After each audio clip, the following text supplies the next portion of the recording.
If you are a wrestling fan on Memorial Day weekend of 2023, I think it's pretty safe to say you had a pretty sweet 48 hours. My God, what a lot of wrestling. We're back again after yesterday's Night of Champions review. We are back at it again, this time for AEW Double or Nothing, which went head-to-head with tonight's NXT Battleground, which had a couple of bangers on it as well. It's been a weekend, man. It's been a weekend. Unfortunately, all I did was glance at the NXT results, so I didn't really see any of Battleground, but it sounds like a pretty decent show that went head-to-head with AEW's Double or Nothing 2023. Sad I couldn't be in Vegas this year. I was there at the show last year and had excellent seats, and my experience was so great. I would have been there this year as well had I not spent half the cost of my house at WrestleMania this past April. And since I've got other trips planned up this summer, kind of had to sit this one out. But I am stoked for this Wednesday on Dynamite because your boy is going to be row 2 ringside facing the hard cam front and center. You should see me throughout the entire show. Just look for this big bald egghead on Dynamite, and you should see me to witness. All I know right now is a Chris Jericho and Saraya versus Britt Baker and Adam Cole mixed tag. But looks like Dynamite should be pretty good, so at least I have that. But really sad I wasn't there in Vegas. A lot of people that I met up with last year were there, sending me their pictures. Amato was one of those guys, and letting me know how their experience was, and it did look like it was a lot of fun. However, AEW Double or Nothing this year, I will say I think was a hair weaker than last year. There were some issues leading up to the show in terms of the ticket sales, a little lower. I still think they had 10 or 11,000 people in the house for this one. Last year was about 14,000, so they did dip a little bit. And as the show progressed, even though it started out really, really hot with that battle royal, it felt like there was a lack of enthusiasm in the crowd that just wasn't there at recent AEW shows. And I was talking with a couple of people on Twitter too. AEW, I don't know how many pay-per-views this is for them now, but I want to say it's over 20. And I don't recall a single time yet. And I've purchased every single, I've either purchased or attended every single AEW pay-per-view so far in their existence. And I haven't been disappointed once. And I honestly wasn't disappointed tonight either. Still thought it was a good show, still worth my $50, but I've seen better from AEW. However, we had some matches tonight that really saved the show. I think the last two was fantastic. The Four Pillars match was awesome. By the way, that was not the main event. The Anarchy in the Arena match was the main event, and that was killer. We had some surprise returns tonight with Chris Statlander not only returning, but winning, as you can see here on the overlay, the TBS title from Jade Cargill after she beat Taya Valkyrie. So that was kind of interesting. But overall, I think the show lacked some enthusiasm that we've seen in AEW shows past. And it blows my mind that this is the fifth Double or Nothing. First one was in 2019. I can't believe that's been 5 of these things already. Feels more like 3, but I don't know where this one ranks in terms of all of the Double or Nothings, because we had one of those in the pandemic, and I remember very little about some of those early ones, but you guys can let me know in the chat how it compares and what you thought of tonight's show. I know there's probably going to be some mixed reviews. I think most people will have the same opinion I do. There were some great matches and some great moments on the show, and there were some not so great matches and moments on the show, and you combine that with maybe the lack of enthusiasm in the crowd. I don't know if I can really give it a better than a 6.5 or 7 out of 10, to be completely honest, but I'll get the feedback from you guys, see what you thought about the show, and as we go through it here and talk about it match by match, we'll see what you guys agree and disagree with me on. But all in all, very little to complain about if you're a wrestling fan. Yesterday's Night of Champions show was very, very good. There was a lot of great matches on that show, with a great main event for the tag team titles, crowning a brand new world heavyweight champion in Seth Rollins. So that show was fantastic. And then turn around and get another one here from AEW and one from NXT that was going on head to head, man. What more can you ask for if you are a wrestling fan? We have a total of 3, count them, new women's champions in pro wrestling, with Asuka, Toni Storm, and Chris Statlander all picking up championship belts. So it was an interesting weekend. And we had a guy named Sammy main eventing each show, which was also kind of cool. I guess you could count Sammy Guevara main eventing, because they did claim tonight was a double main event, and yesterday's Night of Champions show was a triple main event. So all of a sudden, you can just be the main event without being the last match anymore, and seems like that's going to be a regular thing. And I think tonight may be part of the reasoning for putting the Anarchy and the Arena match on last was the same reason that WWE put the title match on last. You want to close with your biggest story. WWE did that yesterday. AEW did it tonight. I kind of thought originally, when the Four Pillars match came on second to last, that was all but a guarantee that the Elite were going to win the Anarchy in the Arena. Baby faces winning, the Elite closing out the show, closing out a pay-per-view. One of those men is who CM Punk beat last year at this very event. So the Elite standing strong to close the show right before CM Punk comes back into the fold and they begin Collision. I kind of thought was what they were going to do, but no, my prediction was correct. I picked Blackpool Combat Club in my predictions. Incidentally, guess who's perfect? This guy. Although there's an asterisk next to my perfect predictions, because I had no idea Chris Statlander was going to be coming back. Although I'm almost certain that we talked about her return in the predictions. I think I said that maybe she returns at Double or Nothing, but at the time I had no clue what her injury status was or her recovery status. So I had no idea when she was going to be back or anything. I was completely out of the loop on that. But I was like, if she's healthy and ready to return, I'd probably bring her back right here, right at the end of the match. I had no idea that she'd come out and actually win the championship. So we'll talk about that later. But all in all, I thought it was a fun surprise with some of these outcomes, even though they seemed a little bit out of left field. I kind of wondered with Statlander, I felt like one of the only issues, if I'm going to have an issue with it, is that she's had 2 injuries now. Both have kept her out for significant periods of time, and it feels like she might have lost a lot of that momentum. This seems like Tony Khan making good on a promise he made to her, or a promise he made for himself, because I think part of the reason why Jade's run has continued this long is because of the Statlander injuries, and she was probably set to beat Jade for that title long ago. So now they got Jade to 60-0. I got all excited. I'm like, 9 more matches, girl, and we are there to 69, but she didn't even make it to 61 as we saw her lose. So there's an asterisk there, and also I did not predict the House of Black match because I don't think I was aware of it at the time when we did our predictions, but they had an open challenge, and had I known about it, just believe me, I would have picked House of Black and remained perfect. So that means, in terms of the matches I predicted this weekend between the 2 shows, 1 wrong, Bianca and Asuka, and that was it. I should get into Vegas betting or something. I think I got a knack for this shit. But anywho, I think as we go through the show here, we'll talk about kind of some of the highs and lows, what I liked and didn't like. But, still at the end of the day, you're looking at a very fun night of wrestling from AEW. Maybe not as good as last year's Double or Nothing, but still had enough on the show to satisfy me as a wrestling fan.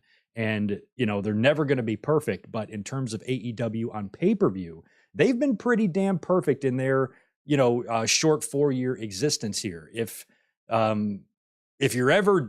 a company's ever earned to have an off night with these pay-per-views, it's AEW. They can't hit home runs on all of them, and I don't think tonight was really anywhere close to a home run. But we will see what you guys think. Hope you guys are having a great Sunday. If you're living here in the States, happy Memorial Day weekend to you. Hopefully you will be off from work tomorrow, like most of us are. I will not be up here for a Raw review tomorrow night. By the way, it's a holiday, and I also think we got that Game 7 of Miami and Boston tomorrow night too. So WWE's got a lot of competition tomorrow where they're going to crown new women's tag team champions, and probably some Money in the Bank information will be coming into us.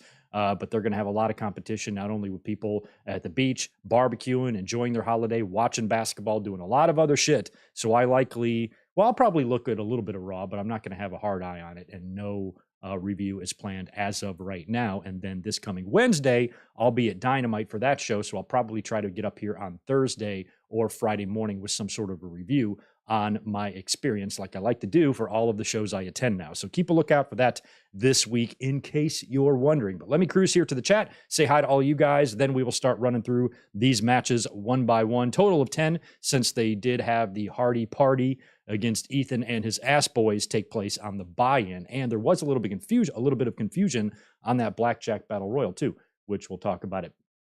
Amato, A-Dog Gons is in here. What's up, man? Appreciate you being here. Amato, I'm sorry I wasn't able to hang out with you in Vegas. I had planned to go and meet up with you and your wife, but unfortunately I was not able to make the trip. Leaving New York, have a 5 a.m. flight. Damn, 5 a.m. you're leaving. Show was amazing.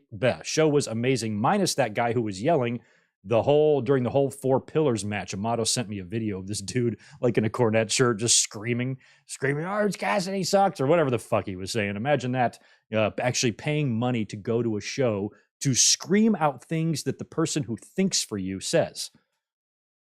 Nice use of your money there, pal. I can't stick around, but I will DM how the pay-per-view was. Wife loved it. Glad to hear it, Amato. Safe trip, safe flight.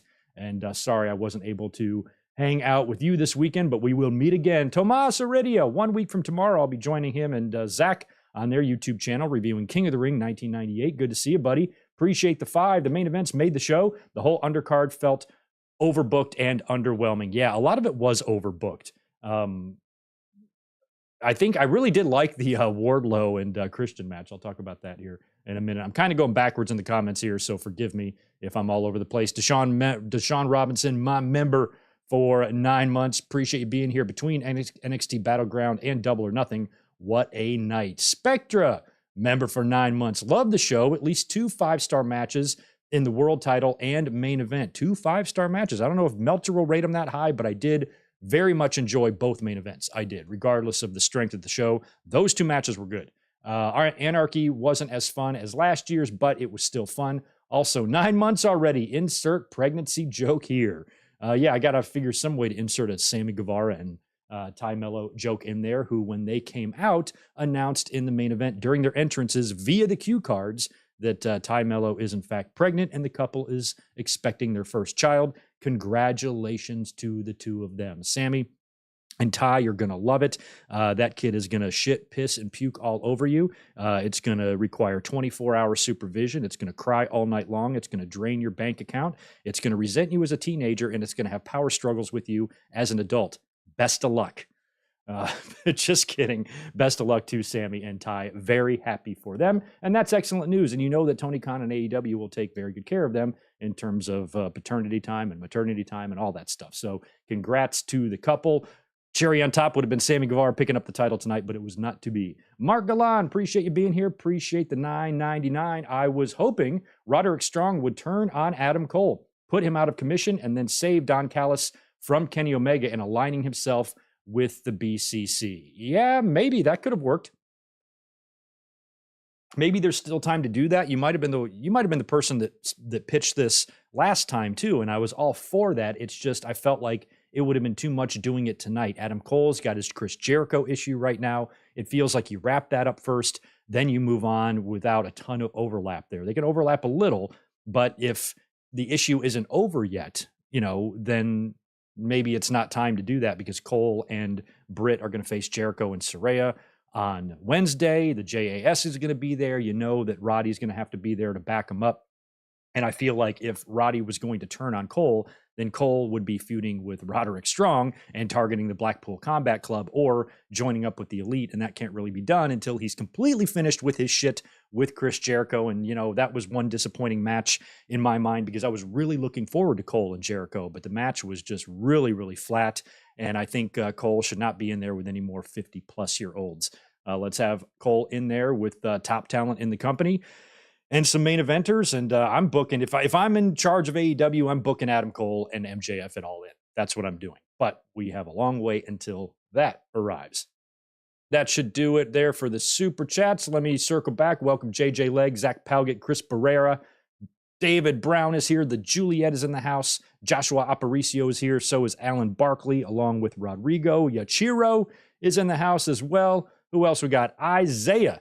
Big Daddy Greg in the house. That's me. I guess that's me. Am I Big Daddy Greg? Big Daddy Cool Greg. Angie Law, good to see you. Glad you're here as well. Greg, the line of the night, and the damn band is still playing. Yeah, they did the same thing last year. This time, it was a live performance of Wild Thing by whatever that band's name is and whatever the fuck they were wearing, and none of it sound really that great. I just like the song playing last year a lot better, and I like the idea that somebody had on Twitter that I responded to, where they should shut off the Wild Thing music and start playing Bop by Hanson. I would have marked out for that. That's for sure. We got Victor Colon in the house as well, along with Mike. And who else am I missing? Jay Lambo, did I get you already? Humble 85. Alan, I think I got you as well. But anyway, everybody's here. Good to see you again. If you don't mind, please smash that thumbs up button for me. Please drop a comment drop a comment below if you're watching this on demand, just to help out the engagement and the algorithms and all that kind of stuff. And if you would consider subscribing, I would love to have you. We're on the road to 40,000 subscribers, so I would love your click of the button there. And if you really love me, you can become a member, and we have the details for that in the description below. I will shut up and start getting into this card and these results. AEW Double or Nothing 2023 live from Las Vegas at the T-Mobile Arena again. And this is a great arena, a great city to have wrestling in is Vegas, because everything is right there. I really enjoyed the 2 shows I've been to in Vegas, SummerSlam 2021 and Double or Nothing 2022. You just go and park and go in your hotel, and then you're there. Whichever arena you're going to, you can just walk to. It's perfect. It's so fun. It's a great town for wrestling. But I feel like tonight's crowd was a little bit flatter. That's partly due to just being in Vegas. I mean, you might have had a lot of people partying hard the last couple of nights in the casinos, up at all hours, drinking all damn day. Who knows what was in their drinks or what was in their systems, but they did seem a little bit less enthusiastic than we've seen from AEW crowds before. But the buy-in was pretty cool. I like that they kind of changed some things up. They had a much bigger kind of screen setup, it looked like, on the stage, and the announce desks had moved. They were now down by the ring. So I don't know if that's going to be a permanent thing or if that's just something they did for the pay-per-view, or maybe it's just going to be a pay-per-view thing, maybe trying to create those two identities, announce desk on the ramp for TV, ringside for pay-per-views. Maybe they're doing that. I speculated that the reason they did that is because they had some big spot planned for Anarchy in the Arena that might make use of the stage. I didn't see really anything where the announce team might have been in the way of anything they were trying to do, so I'm not really sure why they moved it, but the announce table was down by the ring for this. And we only had one match on the buy-in, and that was Matt and Jeff teaming up with Hook, who is replacing Isaiah Cassidy, who I think was injured. And they're taking on Ethan Page and the Ass Boys. I haven't been following what's going on with the Ethan Page and Hardy contract. I don't even know that. All I know is if Page won here, his contract would be over, and if he lost, then Matt Hardy owns him or something. I don't know. What was scary about this match was Jeff. He seemed really off, and the announcers were even kind of referring to him being off for a while, possibly some ring rust, not being back in full ring shape yet. Jeff had one botch where I think he was going up to do that Willow in the Wisp or some fucking move he does where he runs up the top rope and then does a little spin thing. And when he got up there, he just kind of fell and slipped and crotched himself and crumpled down in a heap. And it was a really, really ugly landing to where I felt like if Jeff was trying to, if he meant to do the botch to tell the story that he's not in ring shape, he made it look very real because he looked like he legitimately fell and slipped. Took a long time to get up after that, rolled to the outside of the ring, stayed laid down on the apron for most of the rest of the match, and didn't do a whole lot. So I don't really know if Jeff is okay or what's going on there. He was fine after the match, did the celebration, raised his hand. He wasn't drunk or anything. He just seemed, physically a lot slower and a lot older. And I hope that whatever Jeff is doing in this final little run here, I think maybe it's time for him to start thinking about a way to ride off in the sunset. If you can get a final run or a retirement match or retirement tour or something like that to kind of wrap up business, I, kind of think maybe that's something that Jeff should do, just given his age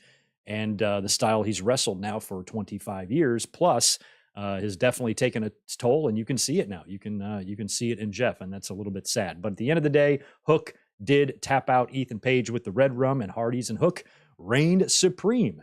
And another thing I liked about the buy-in show was that they kind of had not so much what the WWE does with like a kickoff panel where they're all on a set and sitting behind a desk or whatever. They're all kind of standing there. And what was the guy's name that's with Renee? It was Renee, Paul White, and Stokely, but I didn't catch the other guy's name. Am I supposed to know who that is? Sorry, I don't.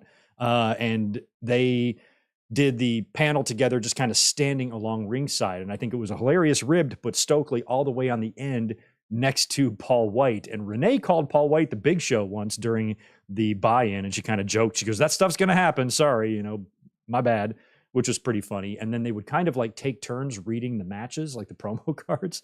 And for some reason, whenever it was Big Show's turn to read a match, he would scream it at you. He's yelling. Like, I guess they've never really had Big Show on one of these WWE panels before. He's never really done this. But to hear him like scream into the microphone, I'm like, bro, you don't need to scream the match at us. Who taught you how to cut a promo? Tony Khan? What the F? So that was pretty funny. And like I said, we just got the one match on the show. But prior to the show on the buy-in, when the announcers and Excalibur are running through the card, later on, Excalibur, I swear, says Chris Jericho and Adam Cole are opening up the show. And I'm like, oh, okay, that'll be a fun match to open with. And then we've got about, 10 minutes left on the buy-in, and they start doing the Battle Royal. They start bringing all the entrants down for the Battle Royal, and it was about 10 minutes of entrances. And I'm like, what's going on here? This is either going to be a 5-minute Battle Royal, or I don't know what's happening, or they're doing the entrances now and the Battle Royal is going to open up the show. And that's what wound up happening. But I swear Excalibur said that Cole and Jericho were opening. I think that was probably just a mistake. Maybe he just read that match first and thought it opened and he missed the whole other one. Don't know. But they did all of the entrances for the Battle Royal on the buy-in. And then on the main card, Orange Cassidy comes out last. And he gets in the ring, to do the pose, and everybody is out of the ring, and that's how it starts. And then everybody jumps in to begin the match. And some fans and some folks on Twitter weren't quite sure why it was done that way. Why are they all starting on the outside of the ring? I'm like, they've done that before. One of them comes to mind right away, WrestleMania 14. When the LOD returned as LOD 2000, everybody was out of the ring so you could get the LOD having their entrances and probably get that photo op with them and Sonny and the return. Probably same thing with OC. Get the champion in the ring to do the thing, the pose, and he can be photographed without anybody around him. Then you ring the bell and the match starts. I didn't see why it was that big of a deal. And the match was a lot of fun. I didn't write down all the talent in here, but I caught a few guys. I wrote a few names down from the ones that I could see. We had Keith Lee in here. We had Jay White, Big Bill, Ricky Starks, Dustin Rhodes, the Best Friends, the Lucha Brothers, Swerve Strickland, Bandito, Brian Cage, and Commander, who was doing some pretty crazy spots. He did an insane tightrope spot that we've seen him do before, but this one was executed like flawlessly. He just walked right across, big moonsault onto the crowd on the outside of the ring. Somehow that did not eliminate him. He would wind up getting eliminated later. I think he tried that again and somebody just threw him off. So he somehow avoided eliminating himself on that. We had Ricky Starks eliminating Jay White, and then Juice and Jay both attacked Ricky Starks immediately after, threw him back in the ring, and then he was tossed out by Big Bill. The three of those guys also had a run-in later on in the show as well, backstage, so they're setting up some sort of six-man because I think Ricky was saved by FTR. We had Dustin Rhodes hitting an awesome destroyer on the apron onto Brian Cage, which eliminated both of them. We had the final four.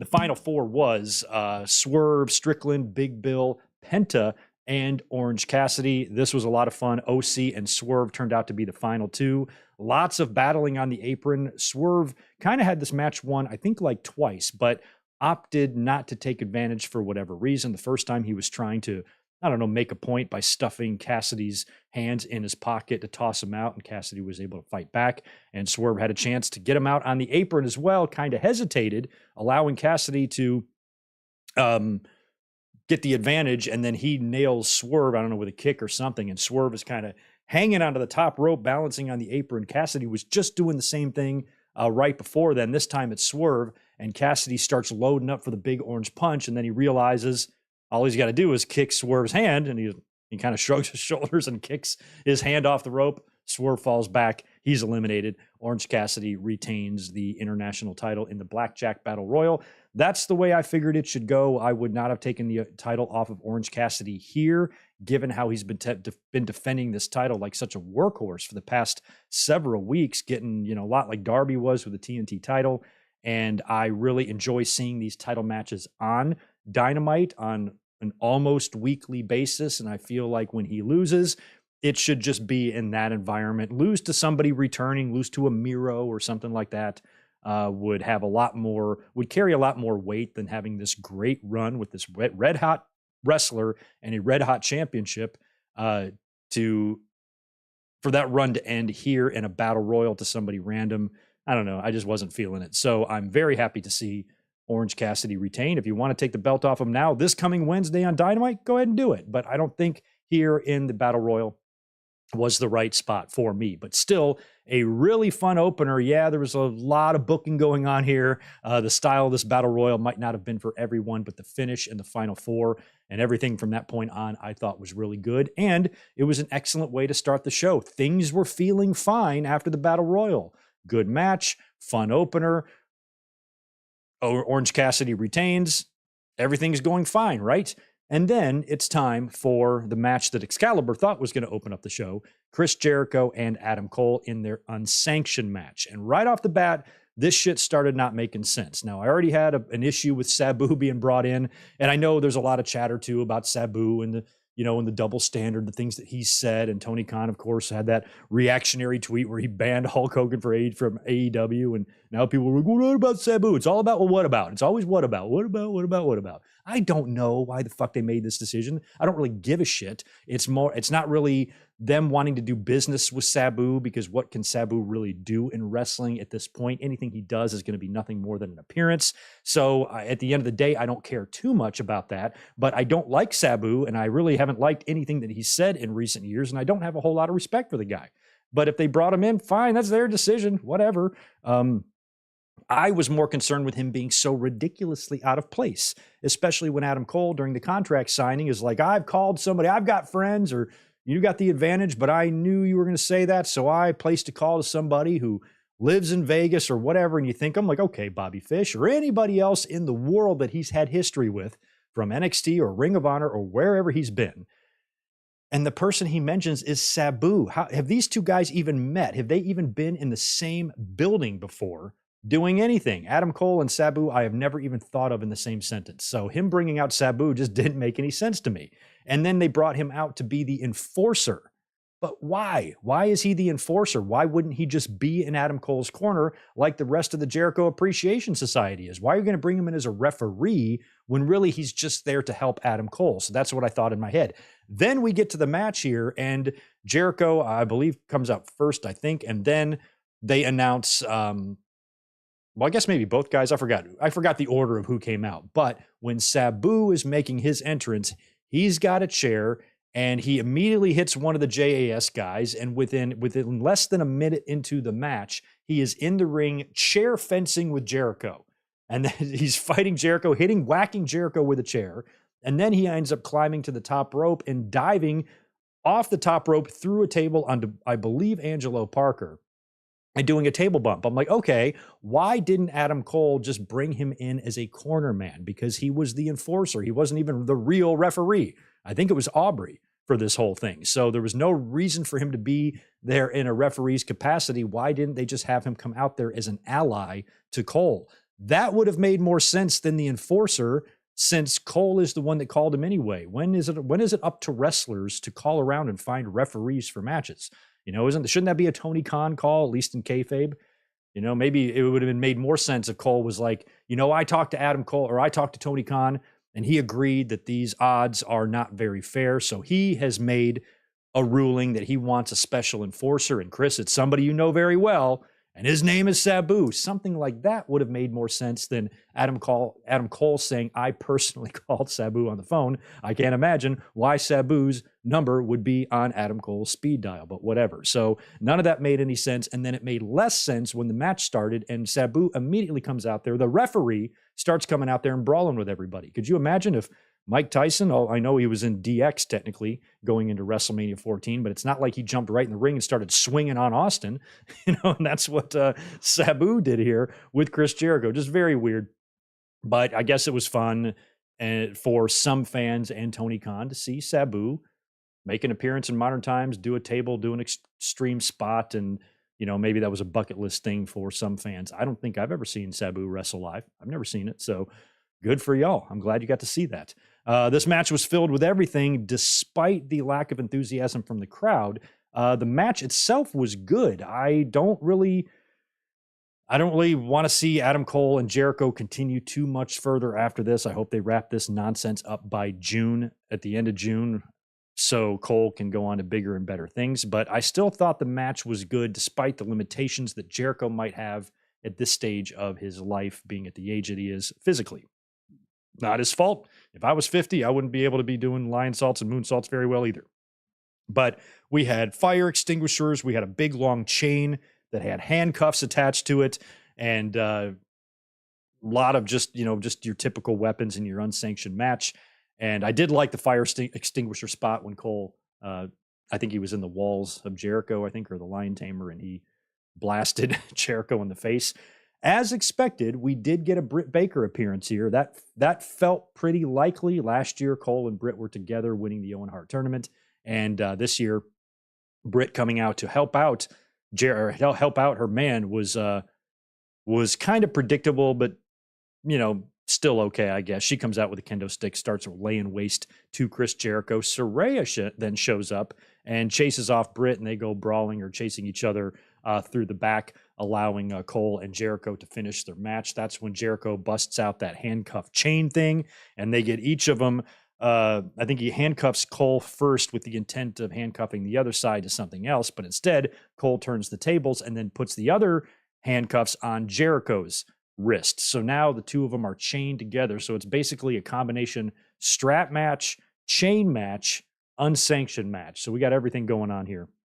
And Adam Cole pretty much dominates from the moment he got that handcuff on Jericho. I think that was the story they were trying to tell after what they did to him with the handcuffs. Now he's going to use these very handcuffs against Jericho and hit a Panama Sunrise with being attached to each other. I think, did he hit it from the second rope? Or no, he was standing on the side, just a regular Panama Sunrise onto Jericho. Jericho kicks out, and then Cole is able to regain control again, hit Jericho in the back of the head with the boom, but instead of pinning him, he decides to pick up that chain, wrap it around his knee, and hit him with a second one. And you thought that was going to put Adam Cole out after the boom with the knee wrapped in the chain, but Cole still doesn't go for the pin. He rolls Jericho over, mounts him, and just starts raining blows upon him. What's his name? Frank Costanza style. After I rain blows upon him, and just starts hitting him. Jericho can't defend himself anymore. Aubrey calls for the bell and stops the match. So that's how Adam Cole wins. I thought Cole should have just pinned him after the boom with the chain, but instead he beat him into submission or beat him into unconsciousness, and Aubrey stopped the match. So later in the night, there was a backstage segment with Jericho and Saraya.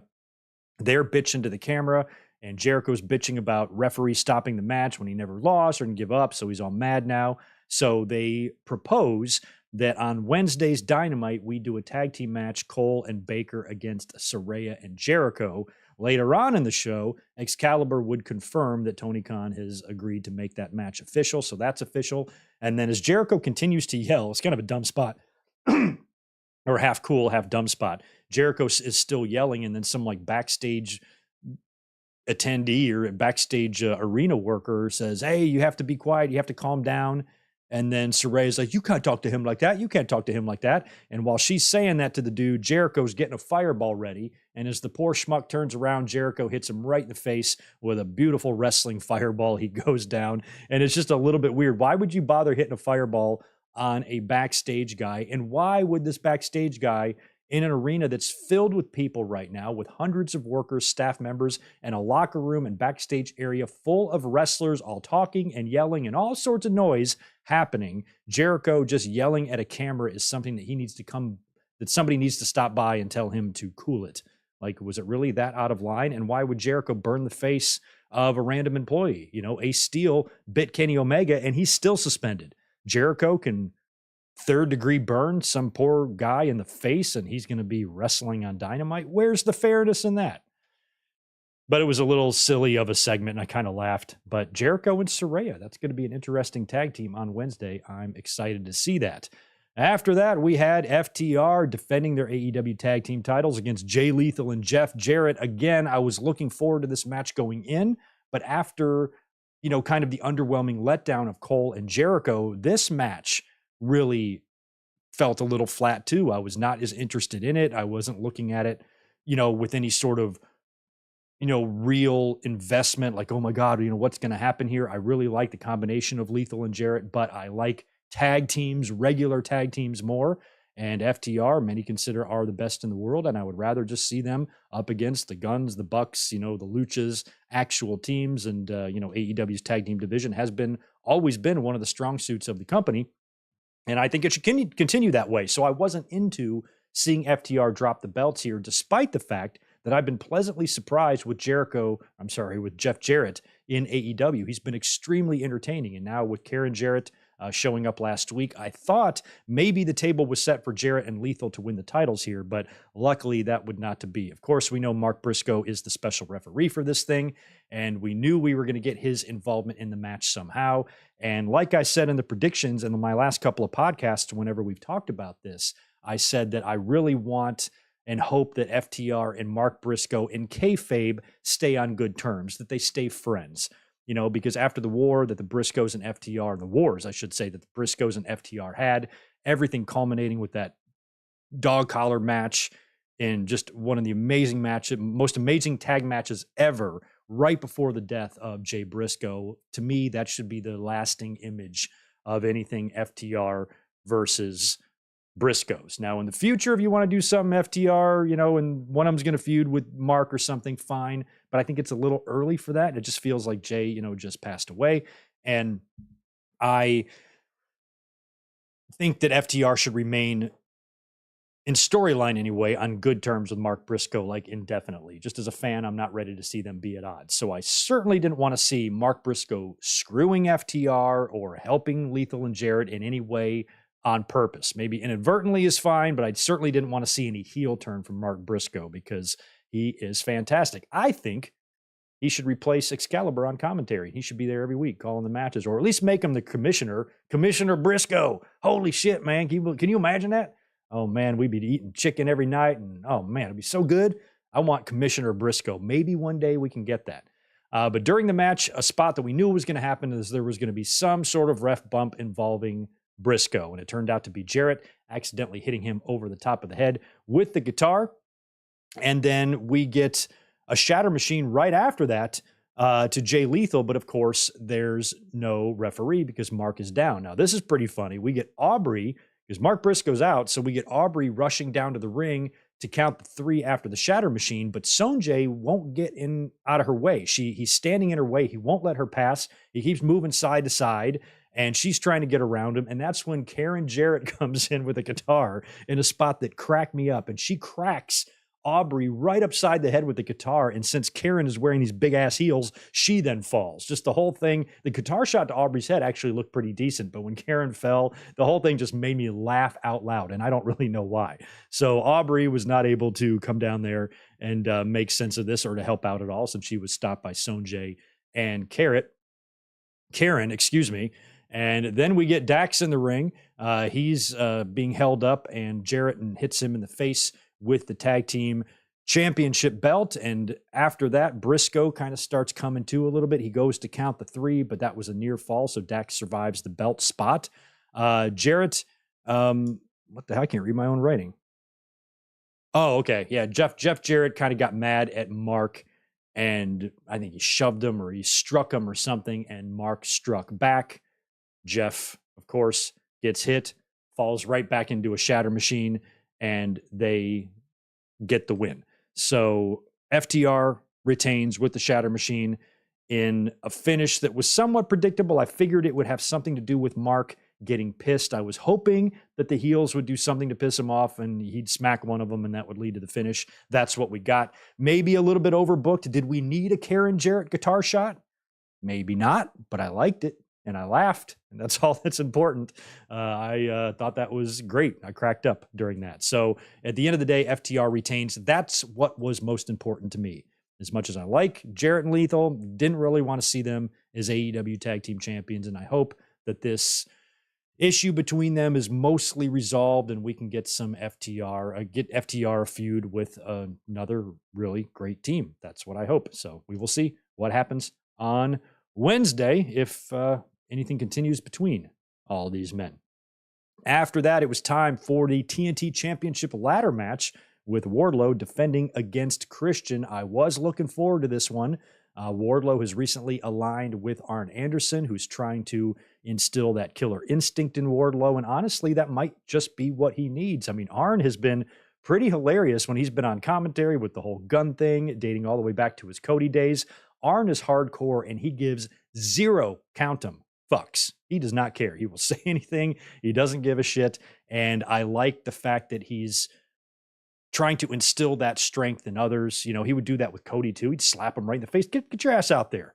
Come on. You're Dusty's son. Get in there. You know, and Arn, it's the same thing. You know, he's going to teach Wardlow some of those, how to be a horseman and how to be ruthless and how to be aggressive and, and how to be the way he was. And I think, a character like Wardlow, that's good motivation for him, especially since 1 year ago, him squashing MJF in the opener of Double or Nothing and all that whole controversy, then winning the TNT title, he was extremely hot and he cooled off a bit. A lot of that is is the fault of AEW and how they handled him.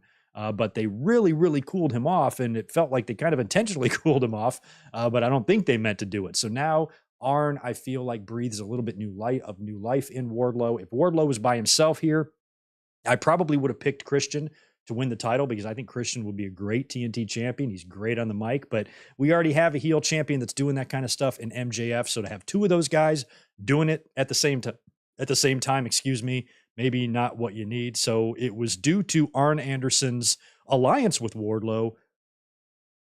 And that it's due to that alliance is why I picked Wardlow to win, is because Arn is with him. And I think that would be a determining factor. I didn't think they would put Arn with Wardlow just to have Wardlow lose the title again right after he just won it. Now you're hot potatoing this belt around. Figured it would be Wardlow, and it was. Turned out to be a good match. Wardlow, excellent spot on the outside. I think my favorite spot is when he swantoned on the outside of the ring in the aisleway off the ladder onto the two tables that I think they had laid there that Christian was on. And he was up there so high. That's an incredible bump. That is a Jeff Hardy level bump for a guy that's 280? Pretty fucking impressive. The match in the ring, prior and after that spot was also very good. Luchasaurus, as we know, would get involved in this. He was out there with Christian. He chokeslammed Wardlow at one point and got involved, and that was what led to probably the spot of the match, or maybe not the spot of the match. The spot was Wardlow's swanton off the ladder, but one of the more interesting, lasting memories of this match, I should say, is when Arn gets in the ring and confronts Luchasaurus. Lucha grabs Arn by the throat to give him a choke slam, and Arn grabs Lucha's hand and starts biting his thumb, like just bites it right off, and they had something gimmicked in his mouth or whatever, a dye packet or blood packet or something. And it's all over Luchasaurus's thumb. Look what you did to my thumb. Blood all in Arn's mouth, blood on his ear. And he's able to bite the thumb off of Luchasaurus, or at least bite the thumb and damage the thumb. So he'll release the choke slam, and Arn, kind of lays and rolls out of the ring. And he's laying on the floor. You can see like this blood in his mouth, or whatever they used to simulate this blood was pretty funny looking. Maybe the swanton through the tables was after the thumb. I think it might have been. So maybe after the thumb is when Wardlow did the big swanton bomb. Sorry, my notes are all jumbled up here. I was kind of half-assed taking them during this match. But the swanton through the tables happened. That was crazy. And then with Arn's bloody mouth and part of Luchasaurus's thumb in his mouth, he gets back in the ring again and is able to knock Christian off the ladder right into a power bomb from Wardlow. So basically Christian was on the ladder, Arn pushes it, and Christian lands in power bomb position on Wardlow's shoulders, and he slams him down and gets the win and retains the title after climbing up to the top and retrieving the belt. So it was the power bomb that did it. I like the spot also where Christian was almost to the title, and then Wardlow leapt from the top rope and tried to jump and land on the ladder, but that is way too much weight. And when he landed on it, it buckled, it fell, both men fell, and that ladder was broken. Wardlow tried to use it to climb up and get the belt, and it was not going to work out. So he had to go retrieve another one. So some of those spots were good. Some were sloppy, but overall, I thought it was one of the more exciting and fun matches of the night. Really enjoyed it. And Wardlow retaining with some, extra added bonuses in there, like Arn biting off fingers. Whatever, it is what it is. Wardlow gets the win, and so far it seems like Arn has been a positive influence on the career of Wardlow. We will see how far they take it, because Arn is 60 years old. How many times is he going to, roll into the ring and try to do something physical? How long can an alliance with Wardlow and Arn realistically last? Is Arn just going to be a tool used to get Wardlow over as a heel? Maybe they'll go that direction where Arn is going to have a major impact in the career of Wardlow, and he's going to send him on a completely different trajectory to much, much more success than he's already had. And then once he gets to that level, then he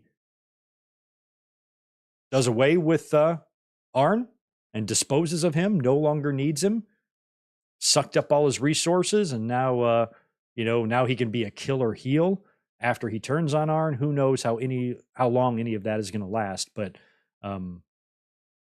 Wardlow is still your TNT champion alongside Arn Anderson.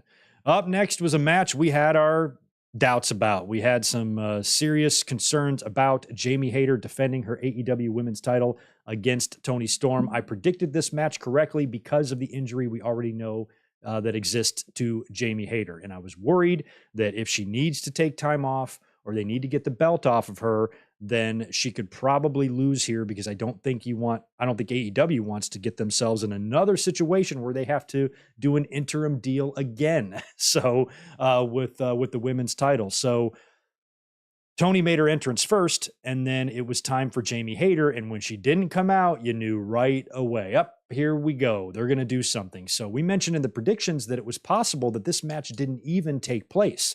Or if it did, it might just be a way to write Hayter off TV, or they do an injury angle that allows Toni Storm to pick up the title. But I thought they might just run an angle where Hayter was attacked backstage and the match doesn't happen at all. But after they stop Hayter's music, they play it again. Even Taz like, okay, come on. And then he starts like humming the song or humming the tune to the music, which I thought was really funny.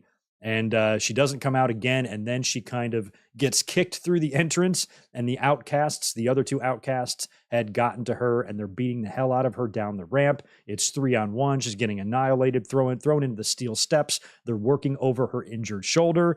And I was tweeting when all of this is happening, I'm like, this feels like an injury angle. This feels like they're writing her off of TV for a while. And the announcers have also been mentioning repeatedly how important it is for Jamie Hayter to go into Wembley Stadium in front of, that crowd as champion, and Toni Storm wants to take that away from her. So whatever is going on with Hayter, I hope she's good to go by Wembley. I really do. The fact that she was able to work physically here makes me optimistic that she wasn't flat out not cleared and she was able to do this match. So maybe it's just a little bit of a rehab thing. I don't know. But after Hayter is attacked, the bell still rings. The match still happens. I think we had appearances from Sheeta and Britt Baker, both in this match. But in the end, it's Toni Storm taking advantage of the injury. Jamie Hayter tried to fight. She was fighting back despite all of that. So the story they told, with the babyface kind of refusing to give up and wrestling injured and fighting an uphill battle, was too much for her. And she succumbed to Toni Storm, and Toni Storm pinned her and won the AEW title. I forgot what she hit her other finisher with her. She had a disgusting looking hip attack that damn near took poor Hayter's head off. But then after that, I forgot what Storm calls her other finisher, hit Jamie Hayter with that, gets the win. And Toni Storm is your new AEW Women's Champion. I have no issue with that. If Jamie Hayter is injured, and it appears that she might be, and she needs some time off, either for rehab or surgery or whatever, this was probably a good way to execute that. The way it was set up and how physical Jamie Hayter got, she was able to actually have a pretty decently long match here on top of all the brawling and bumps that she was taking. So, she was able to do all of that. So how injured could she really be? That leads me to at least hope that whatever's wrong with her, if anything, only requires time and a little bit of rehab and maybe a few weeks off of TV, and that's it. And she'll be good to go by the time we get to the end of August, which is still nearly a full 3 months away, right? So she's got some time to get back in shape and back on TV, and hopefully she will be, and hopefully everything is okay there with Hayter. I'm sure we will get information in the scrum, which is going on right now, and on all the websites later. But as of right now, I don't know anything about Jamie Hayter and her status. But she lost to Toni Storm, and I said in the predictions that it would be kind of cool given, the Outcasts angle and what they're trying to get over with these women, even though I'm not really a big fan of the green spray paint stuff. But considering that this is a faction, and like we've seen with a lot of factions, over the years, sometimes they don't start off good. They got to kind of grow on you. New Day was like that, and there's probably countless other examples that's the same way. Give Outcasts time to grow. Maybe they can find their niche. Maybe they can find their groove and find out what works for them and what the fans like to see from them and all of that. And having one of those women as a champion means that you're taking this faction and this storyline very seriously. And now with Storm holding that championship, that's going to make the group look better. It's a shame they don't have any women's tags that they could go after for Ruby and what's-her-face. So anyway, Toni Storm, congrats. 2-time now AEW Women's Champion, and she really is the right choice. If the belt can't be on Jamie Hayter right now, then Toni Storm, in terms of the Outcasts, of the three of them, I think is the best one to hold the title. She's been an Iron Woman. She's been wrestling a lot lately on TV week after week, and she's good. She's experienced. I agree with the decision, I guess. Tony Storm, congratulations. Cole versus Max at All In, book it. I hear you, Mike. Yeah, we did get some heels winning tonight. Let me knock out a handful of these super duper duper chats, and then we will get into the next match, which was HOB versus Acclaimed and Bill E. All right, where are we at?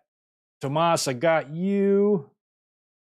Mark Galan, appreciate 2 more from you. Rest in peace, interim champion jokes. Yeah, I guess we're not going to have. I don't know. We're probably going to have another interim champion at some point, I would think. Spectra in with 5 more. Thanks, dude. Loved the trios match. Forgot to mention that in my milestone chat. Can't wait for Forbidden Door. Also, what had exploding shoe? Who had exploding shoe on their bingo card? Right? That single solitary super kick explosion was better than the entire pyrotechnics display of that barbed wire explosion match that they botched so horrifically. That was so good. It looked great. Moxley, took those sparks and that fire right to the face, man. And I don't know what he put in his shoe to be able to kick somebody like that and not blow their head off. I don't know. That was cool. We'll be talking about Anarchy in the arena here very soon. And thanks again for that, Spectra. Mark with 2 more. Hope Swerve gets a rematch against OC. I feel like since those were the last 2, that Swerve might be the guy to take the title from Orange Cassidy. And he should be. That's exactly what I was trying to say about Cassidy retaining. Have him retain in the Battle Royal, have him drop it to somebody else. And given how they were the last 2 and Swerve had him beat a couple of times, I wouldn't be opposed to Swerve challenging OC this Wednesday here in San Diego and him winning the title from him. I'd love to see that. It would add another championship change to shit I've seen live. I think it would be pretty cool.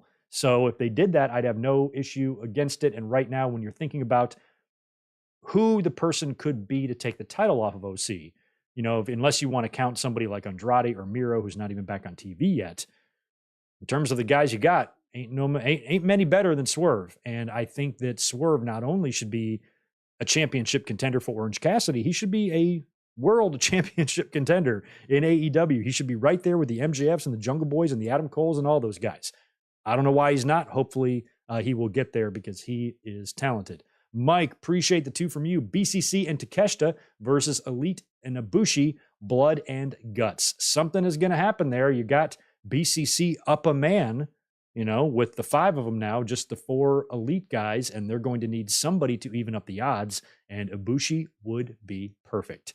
We'll be talking about Takeshita as well. All right, back to the card. Next match up was the House of Black Open Challenge that was accepted by the Acclaimed and Billy Gunn. Nobody really was debating who was going to answer the challenge. Did they officially announce this last night on Rampage, perhaps? I think they kind of did, but I thought the graphic all day was just showing silhouettes as the House of Black's opponents. But it turned out to be the Acclaimed and Billy Gunn. Max Caster, oh, what a rap. What a rap. He said some line about Buddy getting cucked by some kid named Dominic, which was awesome. And I get the feeling, I like to tell, I'm probably wrong about this because Buddy's very cool from what I understand and the people who have met him. But part of me likes to think that he's really super annoyed with the Rhea Ripley and Dominic storyline. Rhea posted a picture on Instagram a couple weeks ago of her and Dominic, and Buddy couldn't help himself. He commented, "Yeah, Dominic, her name might be written on your name might be written on her butt, but I'm the one who gets to touch it," or something like that. I'm like, chill out, bro. Stop being so insecure. To Dominic of all people. But I'm sure Buddy is completely cool with this. In my head, I just like to think that he's got some insecurity issues about it, but whatever. It was a pretty funny line there, cracked me up, and it popped the crowd. Good match here. Again, they do the lighting effects here for the House of Black, which is a risk. You are in Vegas. I'd be willing to bet percentage-wise. You had a couple of fans in that building tonight that were on mushrooms, and those lights were probably tripping them out. But it was a good match. The thing that surprised me the most about this match is how gigantic, sorry, I'm rocking my own shit here, how gigantic Billy Gunn is. Now, I just met him last month and talked to him, and he's obviously huge, but when he got in the ring and was face-to-face with Brody King, it's the same size. He's at least the same height. I mean, Brody only outweighs him by maybe 30 pounds or something. I could not believe how big Billy looked next to King. Unreal. House of Black in the end retains. I think they pinned Bowens, but I don't remember. It was at that time that I started stirring, trying to get ready for the stream a little bit. So I didn't have 100% of my attention on that. So I kind of missed the finish. But House of Black retained. I would be into the Acclaimed and Billy Gunn winning the trios titles. I think that would be fun given how over the act is, but they lost here. So now it's a matter of if AEW wants to give them another shot. And the plan is to maybe still put the trios belts on them. I figured they would be the next likely team after House of Black, but trying to continue House of Black's run too would be fine. If House of Black did drop the belts, I would really like to see Malachi moved up into a prominent singles position, because I just think he's too good and too badass not to be. But we'll see. As of tonight, House of Black still your AEW Trios champions.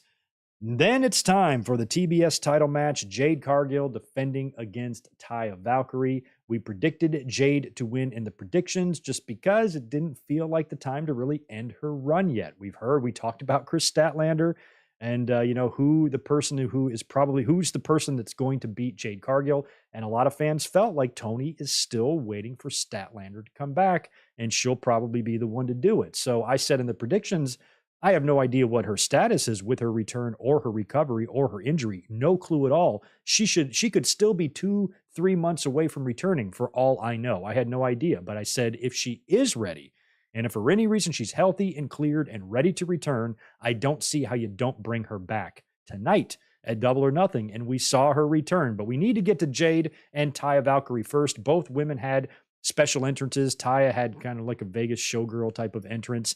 And Jade, I don't know who this woman was that was singing, had this whole dance routine with this dance group. She looked great. I was wondering why she came out there without the title. It's because she had to do a bunch of dancing. But she had this like kind of like pink gear on. She looked, like $1 trillion as always. If you're judging Jade on the standard 1 to 10 hot scale, she's an 18. So she comes out there looking as great as ever, does her dancing thing, and now it's time for the match. Taya Valkyrie had Jade on the ropes here. She was, because Taya is very big and strong as well, just like Jade. So she was able to, be pretty physical with Jade. And this is an opponent, of size and strength that Jade isn't quite used to being in the ring with. And we've already seen this with the two of them. So Taya was able to dominate Jade a little bit physically, but Jade, still did her fair share of fighting back. There was a big near fall on the finish. Taya had Jade up in her finish because I think that previous match she wasn't allowed to use her finish or whatever. I know they call it different things. I don't know what either one of them calls that finish, that underhook slam. They both have different names for it. I don't know either name. So Taya hits hers first, and that referee's hand came awfully close to a 3 count, to the point where for a split second I actually thought Jade's run was over. Jade kicks out very last minute. Only takes about 30 seconds for her to turn the tables on Taya and hit her own finish, and Taya does not kick out.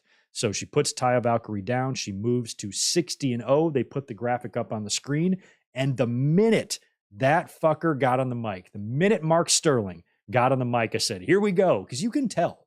When you've been watching wrestling as long as some of us, you can just kind of tell when they're about to do something. And he was one word into his sentence. And I said, somebody's coming back. You can just tell. So he gets on the mic. She's great. She's dominant. Nobody can beat her. And I'm like, it's a pay-per-view. You're talking shit on the mic right after a victory. What are you going to do? That's just going to be it? You're just going to talk your smack and leave? That's not how wrestling works. Somebody's coming back. Who else could it be? Had to be Statlander, right? So I'm like, okay, here we go. Sure enough, Statlander's music hits. She interrupts. She gets a great ovation. But Sterling, right before she came back, as he's talking all that smack with all that confidence and all that sass, he says, not only can she beat anyone, anytime, any place, she can beat that person right now, anywhere. You make, you set the time and we'll be there, type of thing. She'll face you anywhere, anytime, any place, even right now. Statlander comes out. And in my predictions, I mentioned that, she could just come out and confront Jade. You get the face-to-face. You do some shit on TV with the two of them. You book the title match in a couple of weeks, and you do the title change. Oh, no, they're not going to do that. They're not going to waste any time. She comes out. She gets the match right away. Mark Sterling running off on the mouth like fucking Mr. Fuji at WrestleMania 9 gets his woman stuck in a title match now. Bell rings, and Chris Statlander is able to hit whatever her finish is called on Jade, take advantage of a grueling match she just had with Taya Valkyrie, and win the championship. So it's a pretty good way, I guess, to protect Jade. It ends her 500-plus day run. Her 60-0 run comes to an end. That's history-making. That's legendary. But they still were able to take the title off of her without completely beating her. And now you can run this thing back in a rematch if you want. But I think now that the title is off of Jade, she should be going after the world championship. And maybe Jade could win the world title at All In. You know, maybe that's something they do. Maybe Jamie Hayter's out of the picture now, and it's going to be Toni Storm facing a babyface Jade Cargill at All In. Who knows what they're going to do? But the title is off of Jade now. It was eerie to see her shoulders get pinned to the mat. I'm not going to lie. Even when it was happening, because you knew it was going to happen. You knew Statlander was going to win once she returned. And I was like, oh my God, we're going to see Jade's shoulders. And I watched the referee's hand come down 1, 2, 3. I'm like, wow, I've never seen that before. In my whole life, I've never seen Jade get pinned. First time ever. Popped her cherry. Good. So Statlander is the champion now, and obviously Jade is going to have something to say about this. Mark Sterling is going to have a lot to say about this. This might be Jade. Maybe this is how Jade fires him and goes babyface or something and moves on to something else, allowing Statlander to be champion without the worry of having to face Cargill and losing the belt back to her. Maybe they want to kind of move Cargill on to do something, and then Statlander can kind of be the new face of the TBS title division. But, you know, I'm on the fence about the decision because I've always loved Chris Statlander. First of all, she's a babe, you know, and second of all, she's always been really liked by the audience. I liked her matches. I saw clear improvement with her, you know, as time went on in AEW when she had the first knee injury and she came back in like the video game thing. I thought that was a great return for her. And then she got injured again. So the momentum she was building, and the connection she was making with the fans cooled off. I mean, how many years has it been? It feels, I mean, it's not been years, plural, but it feels like it's been a long time since these injuries struck her. And I don't know what the right answer is. I don't know if the proper thing to do would have been to bring her back like I pitched, have her come back, stare down confrontation with Jade, book the match down the road on TV in a couple of weeks or whatever, and do it there. Maybe even on that first Collision would have been perfect for Cargill and Statlander to have that match. But maybe Collision can be where Cargill and Statlander have the rematch. Or maybe this Wednesday on Dynamite can be when they have the rematch. But you would have to assume in storyline, in kayfabe, Jade ain't taking this shit laying down. The only way she's probably not going to get a rematch against Statlander here is if there's some implosion with Mark Sterling. And then when it comes to the rematch with Statlander, if you want to keep the belt off Statlander and move Jade into something else, then you can just do interference, or you can do somebody else coming in to screw something up with Jade, diverting her attention away from the TBS title, and Statlander can do her thing. I don't know. But Statlander is back. She's the champion now. Like I said, it feels like that was Tony Khan making good, at least on a promise to her, or maybe a promise to himself, or plans that he wanted to put in place. And now that Statlander is back, he figured no reason to wait. Just do it now. It gives a shocking return and a shocking title change that we didn't see coming. Impromptu match. You know, that's kind of been, you know, AEW likes to hit us with surprising stuff from time to time, so I didn't really mind this. And congratulations to Statlander. Welcome back. I hope you stay healthy, and I hope your run goes as well as humanly possible. Got a lot of good champions in AEW right now, you know, when you think about it, regardless of who walked out of that match against Tony and with Tony against Hayter, you got a good champion there. FTR, Statlander, Cassidy, MJF. Good champions. Don't forget Hook. Handsome devil. After that, they start running the video package for the Four Pillars match. And I'm like, holy shit, that's not our main event. The Four Pillars match is up next. That means Anarchy in the Arena is going to be our main event. And that kind of temporarily surprised me, but not really, when you thought about how much they probably had in store for Anarchy in the Arena, how much shit they had planned to do and spots they have to do and the finish and all of that stuff. I kind of thought when the Four Pillars match started, I was like, oh no, maybe I was worried about my predictions because I picked Blackpool Combat Club. I'm like, oh man, they're probably putting this match on here in this spot because MJF's going to retain, and then they want to close the show with the Elite. Close the show with the baby faces winning. I thought if they wanted to get really crazy, they could have Hangman, the Bucks, and Kenny celebrating at the end of Double or Nothing, and then Cult of Personality plays and Punk comes out to confront them or return to the company or something like that. But that was going to be a stretch. We didn't see that. And not only was I wrong about the Elite winning, I was right about my original prediction, but we'll talk about that in a minute. The Four Pillars match, like I said, was up next. This is MJF defending his AEW World title against Jungle Boy, Sammy Guevara, and Darby Allin. So Jungle Boy, I believe, is out first. Jungle Boy comes out normal. Normal Jungle Boy gear, normal Jungle Boy song, nothing special whatsoever about his entrance. The other three pillars, however, all got special entrances. And this makes me think of a couple of weeks ago how Darby Allin had that nice, easy tag team match with Orange Cassidy that they won. Didn't break too much of a sweat in that. Sammy Guevara has a very easy squash against a developmental kid that lasts about 13 seconds. And Darby gets the shit kicked out of him for 15 straight minutes by Roosh in a match that looked like Roosh was legitimately taking liberties on the kid, beating the fuck out of him. So how did Jungle Boy have things so hard and those guys had it so easy? And now it's time for the match, and the only pillar that doesn't get a special entrance is Jungle Boy. Are they doing this on purpose, or is this all coincidental? Is there a bigger story at play here? Because I kind of thought, given that we might see a couple of things happen. Number one, Jungle Boy win the title and surprise everybody and win the title and maybe even drop it back to MJF like on Wednesday night, or Jungle Boy turns heel and takes the money. Because all the talk was about Sammy laying down. We know Darby's integrity can't be compromised, but Jungle Boy, Hollywood guy, son of a movie star, smoking crazy hot girlfriend. If they wanted to go the cocky, arrogant route with him, they could probably make it work. The babyface route is very good. He's a great fighter, but in terms of what he can do on the mic, he talks like he's got a mouthful of marbles. So having him a heel would be a great way for him to kind of help develop those microphone skills, those promo skills that he doesn't really seem to have right now. So I thought Jungle Boy, I thought they were trying to tell us something about Jungle Boy. I'm like, he seems to be getting the shit end of the stick in all of this. And it makes me wonder if it's going to come around on him and he's going to wind up winning the title. But neither one of those things happened, but it was on my radar. So the other three pillars, like I said, all got special entrances.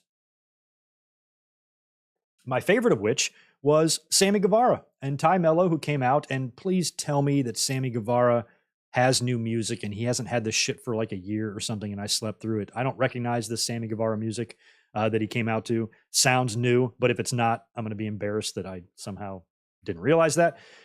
And they've got the cue cards. So they're dressed all in white. Ty almost looks like she's got a wedding dress on. I'm like, what the fuck's going on here? And they come out with the cue cards. And as soon as I saw the first one that said, we have an announcement to make, I'm like, you knew it. You knew it. They were dressed all in white. Of course, it's going to be a pregnancy announcement. And they said, we're expecting a baby. They got some cheers from the crowd. I know Sammy and Ty Mello, people don't like them or whatever, but happy for them that they are beginning their family. Best of luck to them. And best of luck to Ty Mello. I'm sad we're not going to see her in the ring and on TV much now that she's going to be pregnant and, pretty much off of TV for a good year plus now, as she goes through her pregnancy and her and Sammy have their first kid. So all the best to them, the brand new soon to be parents. Yikes. Good luck to both.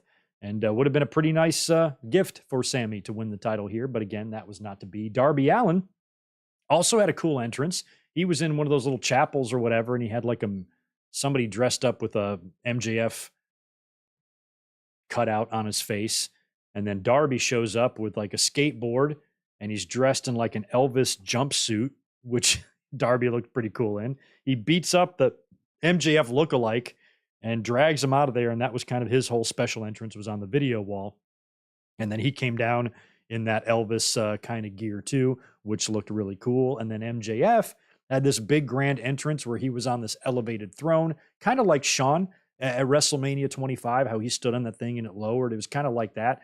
And he sat on the throne, and while an orchestra version of his theme music played, and then he went into his regular entrance. and he was wrestling in all yellow. That was his gear for this, all yellow MJF, and pretty cool entrances for everybody. Now the match starts. This is all just completely chock full of action, much like the Anarchy in the Arena match was later on, and a lot to kind of follow here, but the match was really good. And it was funny a couple of times, just like I said, all the other three pillars were really focusing their efforts on making sure that MJF did not walk out of the building tonight with the championship. And I thought that would even play a role in the finish. One of my favorite parts of the match was when Maxwell got on the mic and he told Sammy, he goes, Sammy, you need to lay down. You should lay down. You're about to have a kid. You're going to need the money. He pulled the kid card out during the match on the microphone and told Sammy to lay down because he's really, really going to need the money. Now, kids are going to, drain your money, but I'm not sure if Sammy's in any financial trouble, so to speak. So Sammy seems to take this under consideration, and he realizes that Maxwell's right. And he's like, okay, you're right. I'll do it. Fine, whatever. But you knew he wasn't going to do it. And Maxwell was dumb enough to believe this. He goes to try to pin Sammy, and Sammy rolls him up for a near fall. Sammy Guevara and Darby Allin hit a ridiculous Spanish fly off the top rope onto the floor, onto MJF and Jungle Boy. I really enjoyed that. I really enjoyed this whole match. I mean, it was just a lot of fun because all four of these guys can go. It's the first time we've seen all four of the pillars in the ring at the same time having this match together, and it was good. It held up. It helped. It was a show-saving match. Because up until this point, I'm like, I don't know, even though things could kind of turn around with Statlander and all of the matches were fine. Like I've said from the beginning, there was just some sort of enthusiasm that seemed to be missing from this show. So this four pillars match really helped. I was never in doubt that this match would be bad or would be any good. I knew it would be great. We knew it would be great. So they didn't disappoint, and I didn't think they were going to disappoint. But this was a match that I felt like, based on how the show was going up until this point, it had to be good. It really, really needed to be good just for the sake of the strength of the pay-per-view. And I'm pleased to say that it was. Now, the finish was all sorts of good. I really liked the sequence. It was a GTF or whatever that GTFH. What the fuck is that thing? The GT thing to Jungle Boy. Sammy Guevara's move to Jungle Boy. He goes down. Then Darby goes up to coffin drop Jungle Boy. But when he's doing that, MJF has got the title belt, and he lays the title belt on top of Jungle Boy, and Darby coffin drops the belt. And then MJF grabs Darby, and you knew it was coming. Headlock takeover, 1, 2, 3, retains the title. Good story, good finish, good sequence. A lot of this match was super fun, and I really like that headlock takeover thing being the finish here, given that Darby used it to win a couple of matches as well. So that was a lot of fun. I think the Four Pillars match lived up to expectations. It was pretty much what I expected it to be, because you knew you were going to get all sorts of spots and Spanish flies and destroyers and flips and moonsaults and all that. That goes without saying. Darby dives. Darby had a great one of his torpedo dives into the barricade where he took out like two guys. That was amazing. So you knew you were going to get all of that classic stuff from all four of these guys. It was just a matter of how they pulled the whole match together, if it was going to be good or not. And it was excellent. Really, really good stuff from all four guys. And in the end, MJF retains the title, and I think that's the right call. I would have been okay if they wanted to throw a curveball at us. I pitched today on Twitter because of the Jungle Boy stuff. I said, what if they just belted Jungle Boy? Because realistically, is Jungle Boy ever going to be AEW champion? I think he can, but I don't think it's in the immediate future in terms of everybody else they have on the roster and, people over enough and credible enough to hold that title. So even though it could very well be in Jungle Boy's future down the road, I thought they could have maybe tried something like they did with Kane in 1998, or even like they did with Jericho in 2000 when he won that belt for like an hour and a half, or not even that long, just a few minutes, when he beat Triple H and he had to take it off of him right away. And with Kane, he beat Austin and then lost it the very next night on Raw. So I was like, they could do some sort of crazy finish here where Jungle Boy falls ass backwards into the title. He's champion now. Going into Wednesday night, you've got a furious MJF who thinks that he's robbed, and he just demands and freaks out and basically does whatever he has to do to manipulate himself a rematch right away on Dynamite, and he wins the belt back in the main event. Now you basically have MJF as a two-time champion, and he can still continue his run into the summer to hopefully drop it at All In. And now you've put a quick one, albeit a quick one, but you have put a title run on MJF's legacy. He is now a former AEW world champion. Well, good mic work. Wouldn't that devalue the title? No, not once. It would devalue the title if this is a regular thing that they do. But think about WWE, how many quickies we've seen. We've seen plenty of runs that are very short. Bob Backlund held it for 3 days. Kane held it for 1 day. Jericho held it for fucking 5.5 minutes. We've had crazy short runs all throughout WWE's history. So maybe it's a little early in AEW's history to start doing hot potatoing with title belts and stuff, or at least their world title. But I don't think once would hurt. And I don't think it would really screw anything up, as long as this isn't something that you make a habit of. And 2 years from now, we've had like 6 of these runs that have lasted 3 days. Nobody's saying do that. But if you just want to do it once, and it isn't something that you do again for a very, very long time, I don't think that harms or devalues the title whatsoever. And I think it would be perfectly fine to do that. It would shake things up. It would spice things up. Jungle Boy would be trending on Twitter right now. New champion, new champion. And we'd be talking about it. And then you could run it back on Wednesday night. MJF wins the belt back and continues to flaunt it in all the fans' faces and goes in to defend at Forbidden Door. I'm assuming they might do Fyter Fest, the TV shit, in July. And then we have All In. But if I'm sitting in Tony Khan's chair and I've got 70,000 fans at the end of September, I'm booking some sort of major title change on that show. And that, in my opinion, is where MJF should drop the title, whether it be to Adam Cole or CM Punk or whoever. That's where I kind of have that pegged for in my mind. But we will see. And Wembley, too, much like tonight, they might put the bigger story in the main event, like we're going to see here with the Anarchy in the Arena. Maybe if in a perfect world, hypothetically, if the Elite and Punk and Tony Khan and everybody can come to an understanding and you want to book Kenny Omega and CM Punk for Wembley and neither man is champion, I think that could be your main event, because it would be, your biggest issue, your biggest story, Kenny Omega and Punk, even though that story has not been playing out on TV. It's been playing out behind the scenes.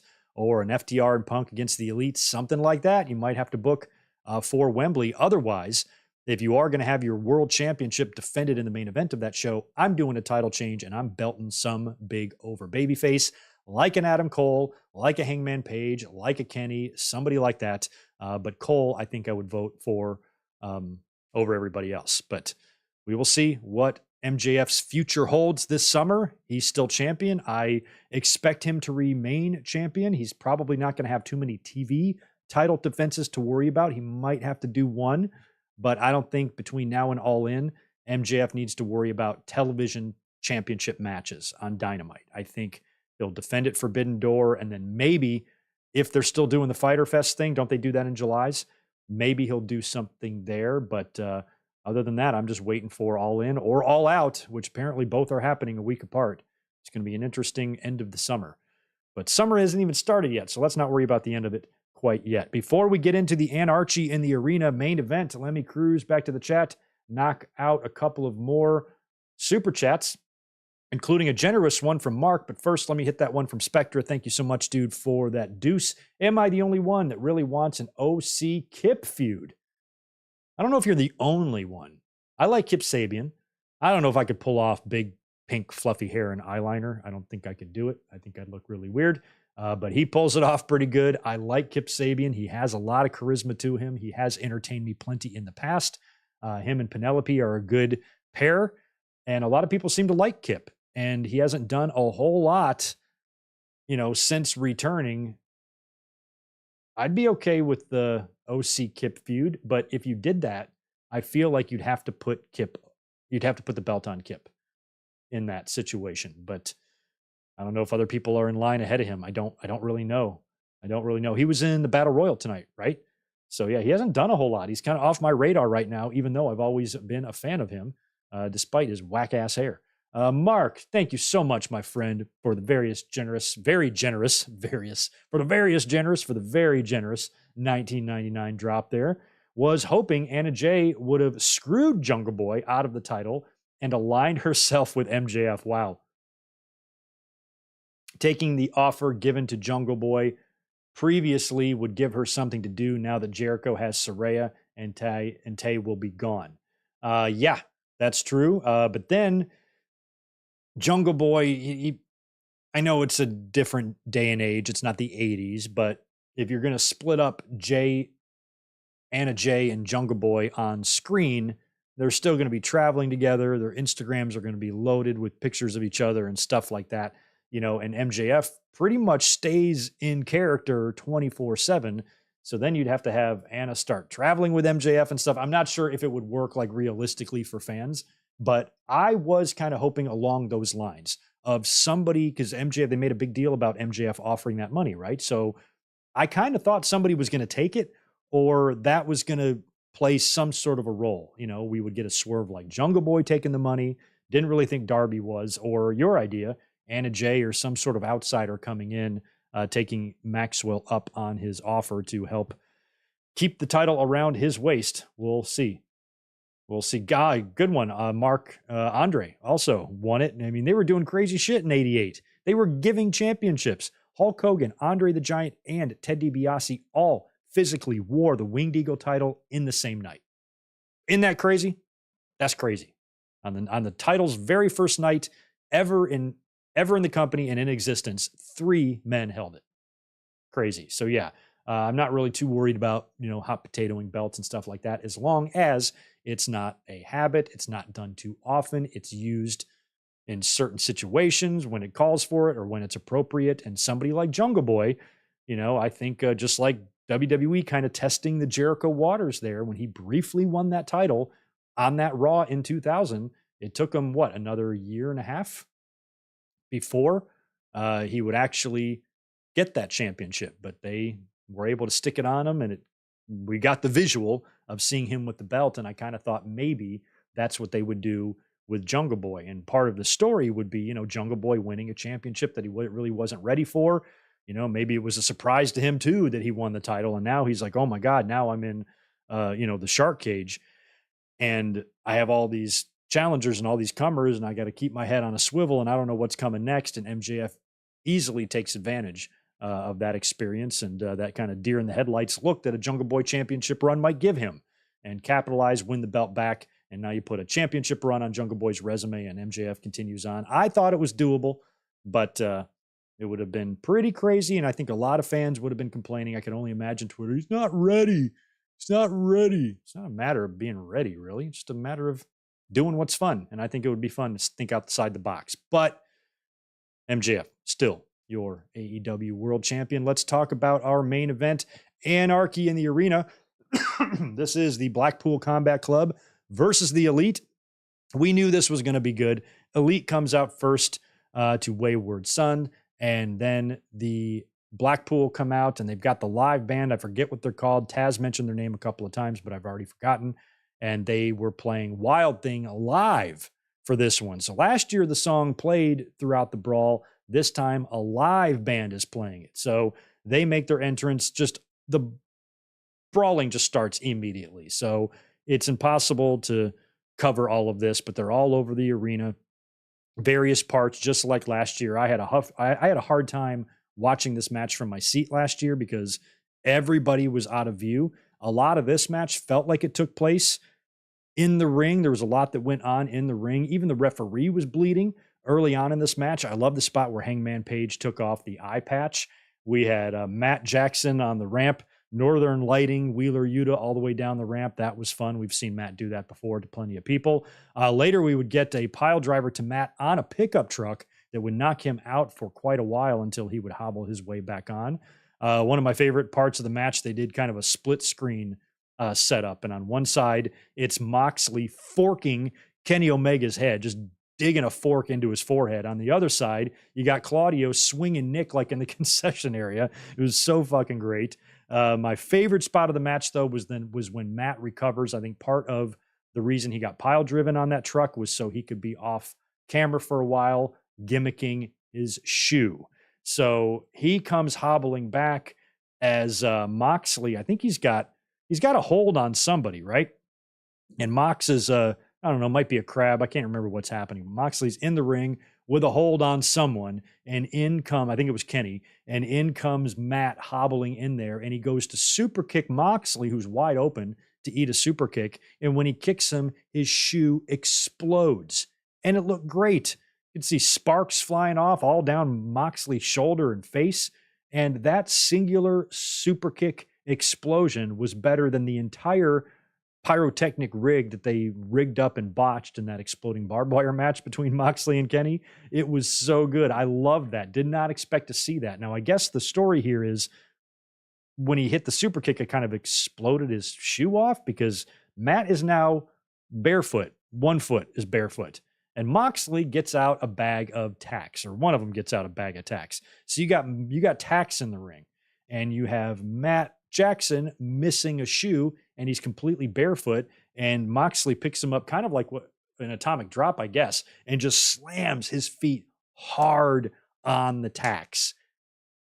Tacks in your heel, a ton of them. And he didn't like pussyfoot down. He landed flat. That was gnarly. And you could see all the tacks stuck in the bottom of his foot and what that had to feel like. And walking around on that, the thumbtacks have always been something in wrestling that I've just never understood how you take them. Even if you're loaded with adrenaline, I don't know how that's not the most excruciatingly painful fucking thing that anybody can go through, is landing on some goddamn thumbtacks.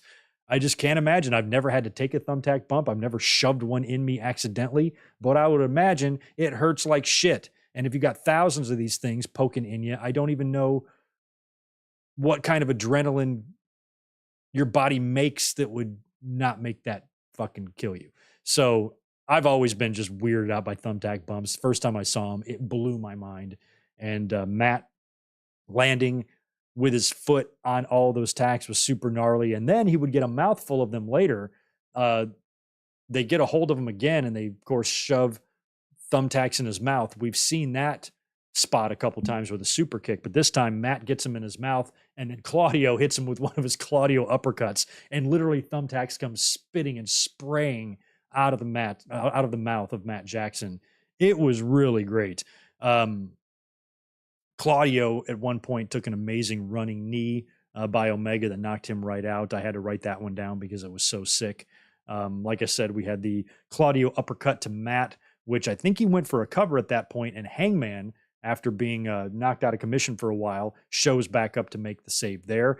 With the Bucks out, Kenny and Hangman find themselves surrounded. They're kind of kneeling in the ring face to face as the Blackpool surrounds them and swarms them.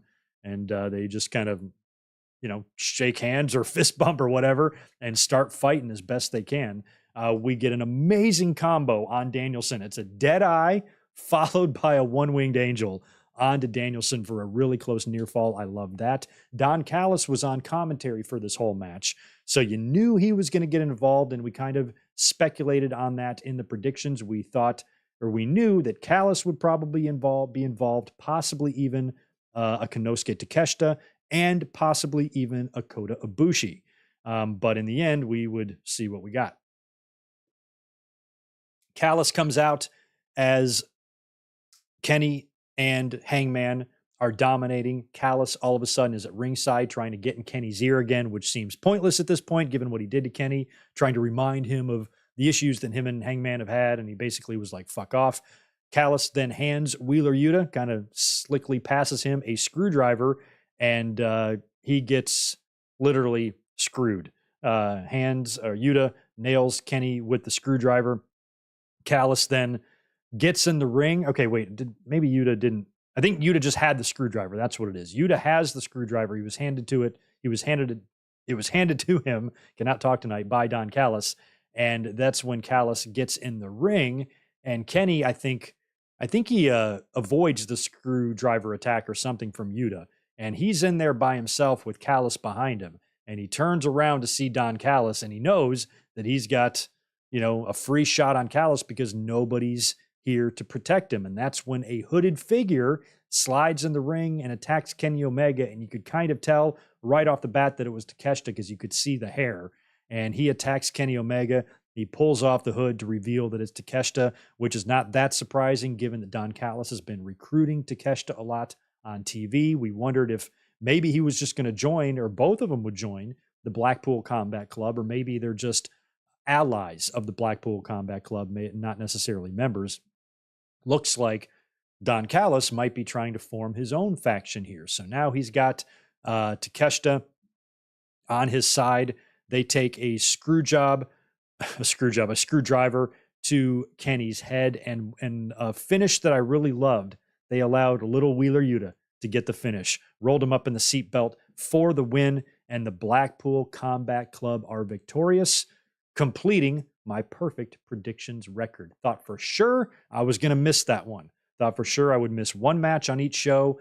Putting this match in the main event for some reason told me that the Elite were going to win, and it turned out to be the Blackpool Combat Club instead, with a major assist from Don Callis and Konosuke Takeshita. And like a lot of people have been speculating, wondering if this could lead to a blood and guts blow off, or at least a blood and guts match. It might not even be the full blow off. You might do a stadium stampede in Wembley as the blow off. Maybe that's what they do, but that's still 3 months away. That's a lot of TV to fill here for these two factions if you want to have one more match all the way at the end of the summer. But having a blood and guts match now seems possible, although I think the Elite would be down a man. So bringing in Kota Ibushi right ahead of Forbidden Door seems like that would all make sense depending on Kota's health and status right now and whatever's going on. If he can be brought in and we have Forbidden Door coming up, he'd be perfect. And hell, maybe that's where you do it. But I don't know how forbidden that door would be, just having Ibushi show up and be a part of that match. But I think it would be a good attraction to have at Forbidden Door if you do blood and guts there. That would be a ton of fun. So we'll have to wait and see. All in all, the Anarchy in the Arena match, maybe not as good as last year's for some, but still really entertaining. And I think that the two matches, the two main events, really saved this show from being mediocre. I think this was a good show, not one of AEW's best, but there was a couple of matches there, especially early with Cole and Jericho, and even Lethal and Jarrett against FTR, that I thought were bringing the show down. Felt like they were moving backwards, crowd enthusiasm not good. But then things turned around in the ladder match. Things turned around with Tony Storm and with Statlander, both winning championships tonight. And like I said, the Four Pillars match and Elite and BCC delivered. They did. So what's cool about AEW's pay-per-views is they seem to be like sex and pizza. Even when they're bad, they're still kind of good, you know? And that's a good position to be in because, I feel like they try and they put forth their best effort every single night. And sometimes that's not always going to translate. So they're allowed to have a bad one here or there. And any issues they see in their company right now with their matches, their storytelling, their attendance, hopefully these are things that they can try to rectify and fix. I'm very excited to be attending Dynamite on Wednesday night. It's going to be hopefully a fun show. But again, it's a post pay-per-view Dynamite. Those should be pretty good, you would think in theory, but no guarantees. We will have to see. But all in all, not regretting my $50 that I laid down for this pay-per-view. Totally worth it as always. And I thought the show was a lot of fun despite some of the shortcomings that it had. And it sounds like Battleground was fantastic. Tiffany Stratton picking up the NXT Women's title, and Ilya Dragunov and Dijak, I think, tore it up. So, and so did Noam Dar and Dragon Lee, right? So a lot of good wrestling all throughout the weekend. Night of Champions was good. Battleground was good, apparently, from what they're telling me. And Double or Nothing was fun as always. So yeah, there you go. There's your weekend in a nutshell. I could still use likes if you don't mind hitting that pretty little thumbs up button for me. I'd appreciate it. Let me cruise to the chat and see if there's any other things to discuss. Mark, appreciate 2 more from you. Still hope Cole and Strong are added to this feud. Me too. I still think they could be, but you got to wrap up that shit with Jericho. Maybe they'll do that on Wednesday. in that mix tag somehow. Maybe that'll be the end. Robert Henderson, thank you so much for that $2, my friend. Appreciate you chiming in. Nathan Hansen, good to see you too, man. Appreciate that $1.99. Darby took the pin. What if he turns heel on Sting? Oh, did I say somebody else took the pin? I thought I had that right, but yeah, Darby hit the coffin drop on the title belt, and MJF headlock takeovered him for the win. What if he turns heel on Sting? I wouldn't turn Darby heel. I just wouldn't. I think he's too over as a babyface. Darby is so beloved by the audience. He's so exciting. He's so fun. Maybe down the road, you know, a darker heel character for him would work. But given his style, his style is very exciting. You know, we never really saw, at least in WWE, we never really saw Jeff Hardy turn heel, did we? You saw that in TNA, but not in WWE. Darby, I feel like, is the same thing. He's just too marketable as a babyface. He's too over as a babyface, and his style is, you know, fun to watch if you are a babyface because you like to cheer those torpedoes and all that crazy shit he did. If he wanted to turn heel, maybe a good heel thing to do would be to take away that style, start wrestling a more methodical, less exciting style to further your heel persona and extend your career. Maybe nothing wrong with that. But I think if any pillar should turn heel between those two, it would be Jungle Boy, because I think he could benefit from a change and a change in attitude. And that change in attitude could help improve the mic skills that he currently lacks right now. So I think when it comes to turning people, it's got to really benefit them. And I can't see Darby Allin being any better of a position as a heel in AEW that he is right now as a babyface, you know? So I would vote no on a Darby heel turn. But you never know, man. You could see it turning on Sting. Talk about getting some heat. That would do it. That would do it. But anyway, I think I'm going to get out of here now. It's been a long weekend of wrestling, and it's been a long night. I want to appreciate those of you who have been here. I know there's a million people online right now on YouTube, so I appreciate you choosing me. And like I said, if you're watching this on demand, please hit this video with a thumbs up and drop a comment below this video and let me know what you thought of the show in terms of how we viewed it here and what you think about AEW's pay-per-view future. I think it's going to still be a really fun summer. I don't see how you can miss with Forbidden Door and All In. Those are going to be mega shows, man. Really big mega shows. I'm looking forward to it. But it's going to be a busy week for me, so keep a lookout on the channel for possibly some mic drops and things like that hitting the channel. I will put up a link to next Sunday's watch along in just a couple of days. We have to figure that out. I think I have it narrowed down to an ECW one night stand, but I'll confirm that with you soon. In terms of my AEW Dynamite review this week, I'm going to the show. I will be home a couple hours. It's probably too late to do a stream that night when I get home because I think they're going to tape Rampage after the fact. But I will try to get up here on Thursday, and it will probably be an edited video unless I give you a quick live stream talking about my experience, and then you get a little edited review later on. I'm not sure how I'm going to work that out yet, but you will be getting content on the channel near the end of the week. And then, of course, we'll be back here on Saturday to recap all of it. It's going to be busy. Unfortunately, I'm just not sure exactly when a couple of these videos will be hitting the channel this week. But stay tuned and don't be changing that channel. You guys have a great rest of your night. Enjoy your holiday tomorrow. If you live here in the States, tomorrow's Memorial Day. If you're in a warm part of the country, hopefully you're going to the beach or the pool or the lake or having a barbecue or doing something summery and enjoying not going to work. I'll be heading over to some families tomorrow for some snacks and some hangouts, that kind of thing. And then I'll probably check out Raw tomorrow night and see if WWE does the right thing and puts the belts on Ronda and Shayna Baszler, and maybe even give us some information and announcements on Money in the Bank.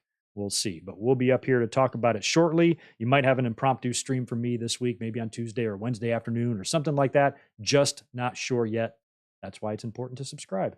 Thanks again for hanging out with me tonight and yesterday and all weekend. You guys are the best, and I will be talking to you